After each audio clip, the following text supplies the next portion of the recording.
ડભોઈથી કોંગ્રેસમાંથી જીતેલા તમામ ઉમેદવારોને અજ્ઞાત સ્થળે ખસેડવામાં આવ્યા છે। 36 બેઠકોમાંથી કોંગ્રેસ 21 બેઠકો જીતી જ્યારે ભાજપે 15 બેઠક જીતી।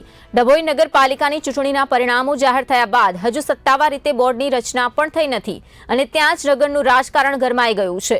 પાલિકાની કુલ 36 બેઠકોમાંથી કોંગ્રેસે 21 બેઠકો પર વિજય મેળવીને સ્પષ્ટ બહુમતી હાંસલ કરી હતી જ્યારે ભાજપને 15 બેઠકો મળી।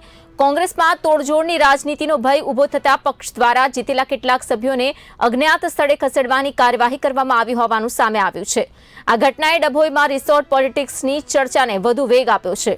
તો અંગે મળતી માહિતી અનુસાર કોંગ્રેસના આશરે 12 જેટલા જીતેલા સભ્યોને તાત્કાલિક નગરથી દૂર અન્ય સ્થળે ખસેડવામાં આવ્યા છે। કોંગ્રેસના નેતાઓ દ્વારા આ પગલા પાછળનું કારણ સભ્યોને સુરક્ષિત રાખવાનું હોવાનું જણાવાઈ રહ્યું છે। ડભોઈની રાજનીતિમાં આ પ્રકારની પરિસ્થિતિ પહેલીવાર સર્જાઈ નથી। વર્ષ 2015ની પાલિકા ચૂંટણીનો અનુભવ કોંગ્રેસ માટે આજે પણ એક કડવો પાઠ સમાન માનવામાં આવે છે। તે વખતે કોંગ્રેસે 36માંથી 28 બેઠકો પર જીત મેળવી હતી અને સાથે જ 4 અપક્ષ સભ્યોના સમર્થનથી કુલ 32 સભ્યોનો આંકડો પહોંચ્યો હતો। ભારે બહુમતી હોવા છતાં કોંગ્રેસે લાંબા સમય સુધી સત્તા ટકાવી શકી નહોતી।